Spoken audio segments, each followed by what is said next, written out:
원래 당구공을 만드는 데 쓰인 재료는 상아였습니다. 상아 1개로 최대 8개의 당구공을 만들 수 있었는데요. 당구가 일반인들에게 보급되면서 당구공 수요가 급격하게 늘어났습니다. 무분별한 코끼리 밀렵으로 상아를 구하는 건 하늘의 별 따기처럼 어려워졌죠. 결국 미국의 당구공 제조업자들은 당구공의 새 재료를 찾는데 $10,000의 상금을 걸었습니다. 사람들은 새로운 당구공 재료를 찾기에 열중했고 인공적인 방법으로 여러 소재들을 합성하기 이르렀습니다. 그때 셀룰로이드라는 플라스틱이 만들어졌습니다. 셀룰로이드는 지금도 탁구공을 만드는 데 쓰이는 소재입니다. 하지만 셀룰로이드 플라스틱엔 천연 고분자 물질이 들어있기 때문에 최초의 인공 소재 플라스틱이라는 이름을 얻지는 못했습니다. 그 후 미국의 베이클랜드가 아무도 눈여겨보지 않던 논문에서 중요한 힌트를 얻었는데요. 베이클랜드는 실험실을 마련해 논문에서 본 대로 페놀에 포름알데히드를 첨가해 계속해서 새로운 물질을 만들었습니다. 하지만 최종 결과는 실험실 유리 제품에 붙어 제품을 못 쓰게 하는 수지 물질일 뿐이었습니다. 식물이나 나무, 동물에서 나오는 액체가 굳은 것을 천연수지라고 하는데 물에는 녹지 않고 알코올, 에테르 등에만 녹습니다. 그런데 베이클랜드가 만들어낸 수지는 어떤 용매로도 제대로 닦아낼 수가 없었습니다. 베이클랜드는 이 문제를 아예 뒤집어서 생각하기 시작했죠. 수지를 더 단단하게 만들 수는 없을까? 결국 그는 수지를 알칼리성 촉매로 가열하면 처음엔 부드러워지다가 돌이킬 수 없을 만큼 단단해진다는 점을 발견했습니다. 그리고 드디어 1909년 자신의 이름을 딴 물질 베이클라이트, 최초의 인공 소재 플라스틱을 발명해냈습니다. 전 세계 제조업체는 베이클라이트에 열광했습니다. 전기를 안전하게 사용하기 위해선 절연 물질이 필요했는데 바로 베이클라이트가 적합한 소재였습니다. 한번 모양을 만들면 원래대로 되돌아가지 않는 성질을 가소성이라고 합니다. 뛰어난 가소성을 지닌 플라스틱은 모양, 색상, 무게, 강도 등을 쉽게 조절해 만들 수 있고 날씨나 화학물질에 의해 잘 손상되지도 않습니다. 인공적인 합성품이 속속 만들어지고 있던 1920년 독일의 유기화학자 슈타우딩거는 폴리머, 즉 고분자 물질이라는 개념을 고안해냈습니다.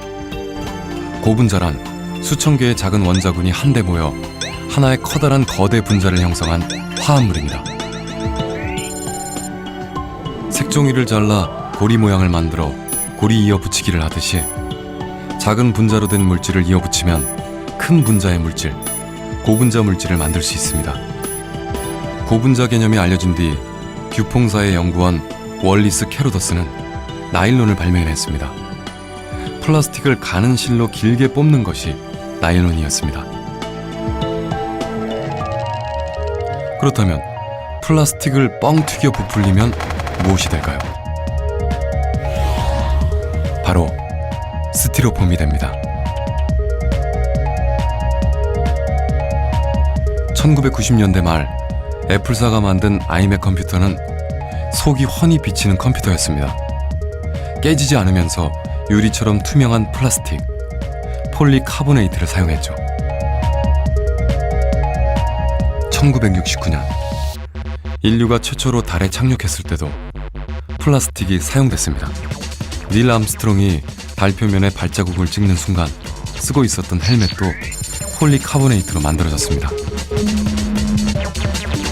혹시나 손상되지 않을까 전전긍긍하며 사용해야 했던 많은 일상용품들이 망치로 때려도 깨지지 않는 폴리카보네이트로 재탄생했습니다.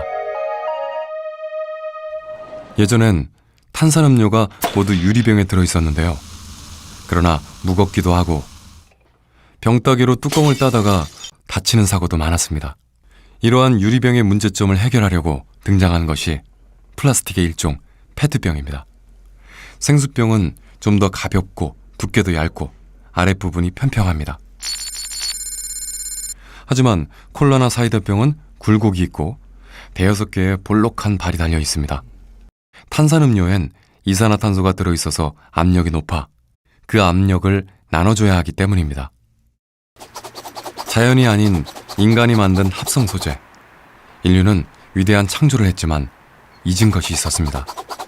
바로 그것이 부메랑이 되어 인류에게 돌아올 모습입니다. 누구나 한 번은 가보고 싶어하는 환상의 섬 몰디브. 최근 드러난 몰디브의 속살은 충격적입니다. 몰디브의 산호초 섬 중 한 곳, 틸라푸시 섬. 그 섬의 또 다른 이름은 쓰레기 섬입니다. 몰디브 정부는 몰디브에 몰려드는 관광객이 버리는 엄청난 쓰레기를 처리하기 위해 약 20년 전 틸라푸시 섬을 매립지로 정했습니다. 하루 330톤이 넘는 쓰레기가 유입됐는데 문제는 쓰레기 대부분이 썩지 않는 합성 소재라는 점입니다.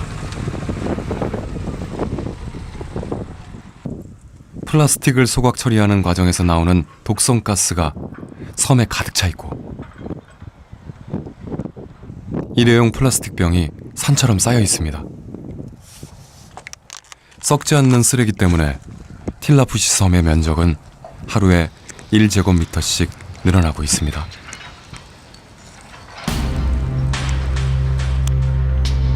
또 2008년 6월 태국 파통 해변에서 죽은 고래 한 마리가 발견됐는데요. 길이 2m가량의 쇠양고래였습니다.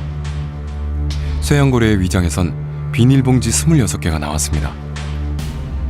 쓰레기에 의한 위장 압박이 사망 원인이었습니다. 고래는 소화할 수 없는 비닐 때문에 더 이상 먹이를 먹을 수 없어서 굶어 죽었을 겁니다. 지금 전 세계 바다에 떠다니는 쓰레기의 90%는 플라스틱입니다. 플라스틱과 같은 고분자 소재는 미생물로도 분해가 되지 않습니다. 미생물이 플라스틱을 분해할 정도로 진화하려면 수백만 년이 걸린다고 하는데요. 지구에서 현대 인류의 흔적을 모두 지우기엔 너무도 긴 시간이 필요한 거죠. 현재 학계에서는 썩는 플라스틱에 대한 연구를 활발하게 펼치고 있습니다. 식물에서 전분이나 셀룰로스 같은 고분자를 얻어 플라스틱을 만드는 것입니다. 또한 식물성 오일은 폴리우레탄을 제조하는 데 사용됩니다. 이외에도 전기가 잘 통하는 플라스틱, 자석이 붙는 플라스틱, 극한 온도와 압력, 강도 등에 잘 견디는 플라스틱도 개발되고 있습니다. 플라스틱은 처음 개발될 땐 단지 천연물에 대한 대체제로서의 용도로 한정됐었습니다. 하지만 오늘날엔 천연에는 존재하지 않는 물질까지도 개발되고 있는데요.